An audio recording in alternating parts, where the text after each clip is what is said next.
Hello, I'm Octavia Overholser, and we're meeting today with Patrick Nates. We're going to be talking about supply chain inherent and residual risks and control mechanisms. Patrick, nice to see you. Thank you for coming. Glad to be here. Thank you. We'd like to understand just if you can explain a bit about supply chain risks. So how does inherent risk differ from residual risk? Right, I think that's a great question. Thank you, Octavia. I think most companies will look at the risk in their supply chain from an inherent risk point of view. Inherent risk basically means what is the risk of your operation because you are doing something in a certain place with certain materials such as chemicals. So, for example, the inherent risk of a company in China would be different than the inherent risk of the same company doing the same operation in, say, for example, Spain. At the same time, if we look at the same company, both facilities being in Spain, but they are using different operations with different chemicals, then again, the inherent risk will be different. Most companies, unfortunately, are focusing on inherent risk. They are looking at where are their suppliers based, what did this supplier do? For example, do they make t-shirts or footwear or furniture? And they base their entire strategy on the inherent risk. But what about the residual risk? The residual risk is the actual risk of a supplier. Basically, what that means is the supplier is facing a number of scenarios and risks, and they have control mechanisms in place. They've got management systems, they've got data, they manage the day-to-day operations to minimize that risk. The more controls they have in place, the lower the residual risk. So think of a theoretical example like a nuclear power plant. The inherent risk of a nuclear power plant is really, really high. And we would never have nuclear power plants if we would only look at inherent risk. But as we know, nuclear power plants have loads of control mechanisms in place. And therefore, the actual risk, the residual risk, is much lower and is tolerable, hence why certain countries opt for nuclear power. It's the same with your suppliers. So it would be a mistake to think that a supplier in, say, for example, Portugal is lower risk than a supplier in, say, for example, India or China. And we have come across real examples where suppliers in China who have been subject to auditing and other forms of monitoring have put in place very mature and significant control mechanisms. So their residual risk is actually quite low. But think now of a factory, say, for example, somewhere in the south of Europe, who has never had that kind of monitoring or control. They might not have as many systems in place to manage the risk. And therefore, as we have seen in practice, the risk of the facility in Southern Europe is actually higher than the facility in China. And I think this is where a lot of companies, kind of need to shift from inherent risk to what is the actual or the residual risk. Very clear. Thank you very much. And especially for giving some really good examples. Helps explain it. In terms of the business implications of supply chain risks, what are tangible impacts of supply chain risks on business operations, its profitability, and reputation? Well, I think let's start with reputation. Reputation is, actually quite a significant component of any organization because your interactions with your stakeholders will be based on trust and on your reputation. And trust and reputation are very vulnerable. They take a long time to build up, but they can be destroyed almost instantaneously. Trust and reputation does also not mean that you need to be the best at everything. What it really means is that you just need to deliver in what you promise. And in order for that to happen, you need to demonstrate consistency, kind of regularity of performance.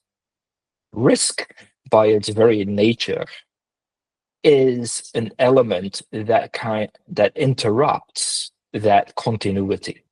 If something were to happen, then you will have to deal with the incident, and your performance temporarily will be affected. That temporarily, performance impact will, impact also your reputation and the trust that people have in your organization. But also think about, the cost of dealing with an issue. If you identify the risk proactively and you put the control mechanisms in place, while it takes time and effort to do that, the actual time and effort to manage risks proactively is going to be much lower than dealing when an incident has happened. Think about fire prevention. You can prevent fires from happening by making sure that your electrical wiring is safe, that you got the necessary extinguishers in place, that people are trained.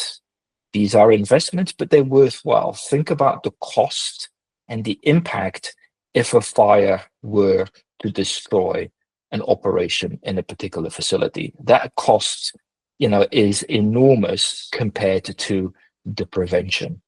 And so also here, I think, looking at risk proactively and putting in place control mechanisms is actually not only, more cost effective, it does impact your organization positively from how you are perceived to the outside world.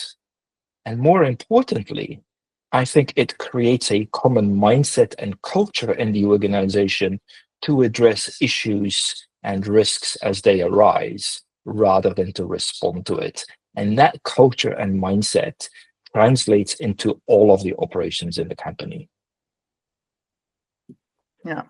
So preparation is key from having the right control mechanisms in place. Absolutely. Knowing your risks and then putting in place control mechanisms is a key element in managing business effectively. So now moving on to risk assessment and prioritization. How can businesses identify inherent risks within their supply chains effectively?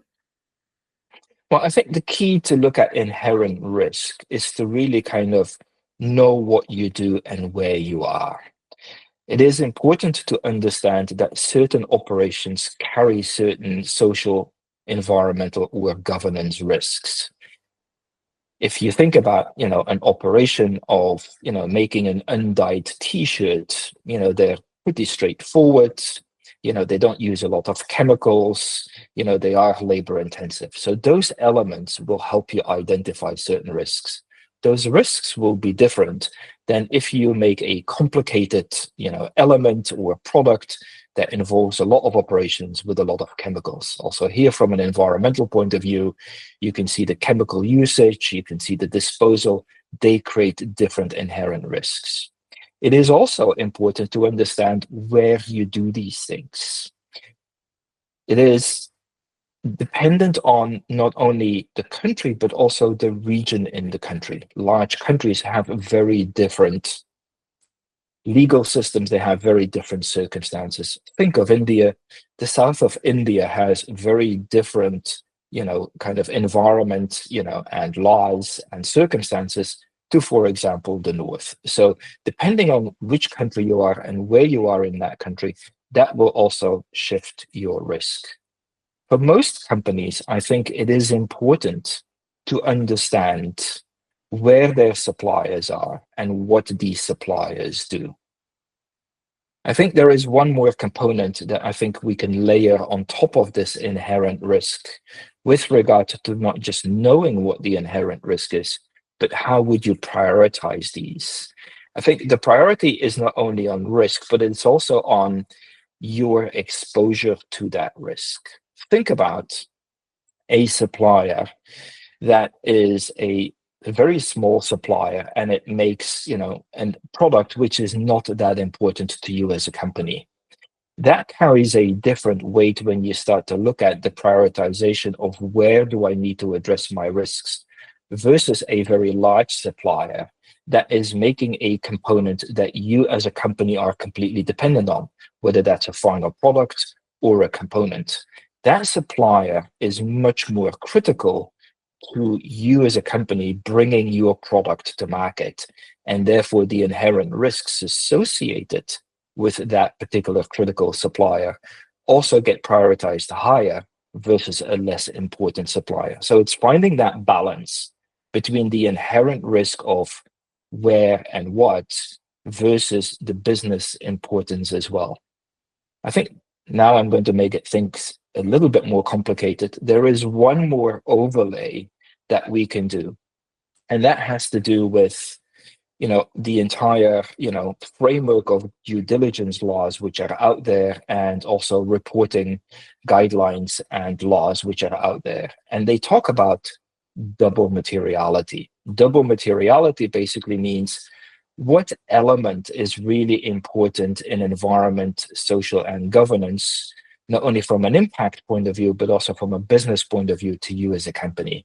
So if we think about, we have the inherent risk of all of our suppliers, we begin to look at which supplier is more important than the other, and we then overlay that even more with focusing on the topics which are material to you as a company. You now have a perfect prioritization recipe to look at where do I focus my attention.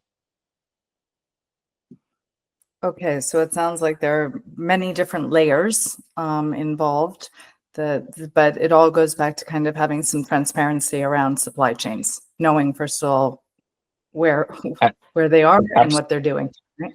Absolutely, Octavia. I would say if we want to look at inherent risk, I think there are three components. I think know where you are, what you do, know which supplier is important to you from a business point of view, and know which topic is material for you as a business. Within those three, you can actually prioritize where to focus next. Very clear. Thank you for that. In terms of implementing control mechanisms, how can companies align with suppliers to establish shared goals for risk reduction and compliance? That, I think, is a very difficult question, and I think we need to unpack that a little bit. The question is a little bit awkward because it talks about compliance and risk reduction. And compliance and risk reduction are two very different topics. Everybody is mostly aware of social compliance, environmental compliance, compliance to codes of conduct, compliance to local law. Compliance does not mean that you do not have a risk. A risk is based on your day-to-day operations, whether you are in compliance or not. Of course, if you are in compliance, compliance mechanisms are ways of controlling how you do business. And of course, the more compliance elements you have in place, the more systems, processes you have in place to be in compliance, the more you control your risk. But a lot of companies make a fundamental error in thinking that compliance equals zero risk. First, there is no such thing as zero risk. Second, compliance is a good starting point to risk management, but it will not ultimately reduce your risk to a level that you think is acceptable or that your stakeholders might think is acceptable. So let's not focus on compliance just yet. I think compliance, is clearly understood. There are decades of experience on, compliance with social codes, et cetera, et cetera. Let's focus on risk reduction. I think the first thing to understand is what are the specific risks, in your supply chain, not only by supplier, but also across your different suppliers. And I think it is critical to understand what trends are. So you might see, for example, that, a lot of the suppliers are amazing at compliance, but maybe they are not good at, say, for example, governance, or they might not be, really good at managing the next level in the supply chain, right? So if you think about supply chain risk, ultimately the risk on top of the supply chain is almost an accumulation of the risk that sits below, right? So your suppliers might be great at managing risk in their own operations, but not necessarily in the operations of their suppliers. Understanding these trends within your own supply chain will then enable you to identify what would be a scalable solution for your supply chain. So maybe the answer is, rather than working individually with each supplier, is to work with all of your suppliers in addressing and increasing the capacity for the element in which they are weak. When we think about control mechanisms, there are roughly 10 to 12 different categories in those control mechanisms. Identifying which category your suppliers are strong in is great, because it helps you to really, build that trust and, in your supply chain, and also communicate that to the outside world. But understanding the weakest category in your supply chain will allow you, in a very effective and efficient way, to increase the control mechanisms in your supply chain, your critical suppliers, and therefore, across your supply chain, reduce the risk. And that's the quickest win to a really good managed supply chain. Okay, so it means that you need to know the strengths and the weaknesses of each supplier, but also the overall trend of all of your suppliers, so that you can also address those issues. Yeah, and help improve. Absolutely. Yeah, absolutely. So you start with inherent risk. You then look at all the control mechanisms in place. You see where you are with your residual risk. Some of those residual risks might not be acceptable to you. So then you can go in and work one-to-one with your supplier to make sure that that risk, the actual risk of that supplier, is acceptable.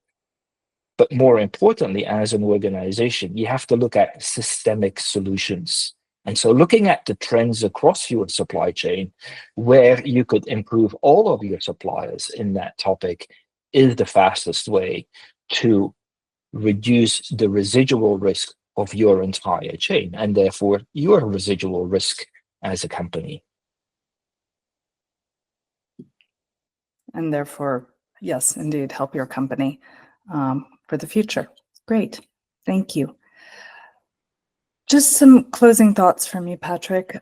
What advice would you give to businesses looking to build a stronger, more resilient supply chain? Resilient supply chains is a very broad topic. So let's narrow that down a little bit to, how do you manage effectively risk in the supply chain? The lower your residual risk, actually, the more resilient your supply chain will be. I do want to put a little caveat in here. It doesn't give you certainty, but at least it gives you some assurance. And I think, let's not overcomplicate things. Let's bring it back down to, kind of really simple, mantra. And I would say, know where you are. So map your supply chain. Know what you do in those places. So do know the operations, in the areas where your suppliers are, not only in tier one, but also, in lower tiers, in the suppliers of your suppliers, because you might have a bigger risk in a lower level of the supply chain. Once when you know where you are, what you do, look at what is the risk, the inherent risk, the control mechanisms, and the residual risk. I think that's important, to look at the trend of control mechanisms across your supply chain and look at the residual risk of your suppliers. Now that we know what that risk is, reduce that risk to a level which is acceptable. Zero risk does not exist, but risk tolerance varies company to company. So define what risk is acceptable to you and work within your sphere of influence, within the power that you have to reduce that risk to a level which is acceptable. So now that we know where we are, what we do, and what the risk is, and we are working on reducing that risk, I would say capture the data. The data is really important because the data allows you to evaluate what you are doing is effective, whether what you are doing is efficient, but also it allows you to actually communicate your efforts. Expectations on companies at the moment is that they make a reasonable effort to manage risk. The only way that you actually can continue to build trust in your organization is to communicate transparently in committing that you are making a reasonable effort and demonstrating that through reporting of some kind with the data that you have collected. At the end of the day, business is all about trust. Trust is all about making sure that you deliver what you've promised and that you can show that. So the data of your efforts are going to be important. So I think transparency is definitely kind of the red thread that ran through that, from knowing your supply chain to your reporting at the end. Absolutely. I think it starts with traceability. Understand again where you are, where are your suppliers, managing that risk. So that's about the commitment. And then finally being able to communicate about it. And that builds the trust. Very clear steps. Thank you very much. Thank you, Octavia. Great. Thank you, Patrick, for being here today. And appreciate your sharing all of your knowledge with us. It was a pleasure. Thank you very much. Have a good day. Take care.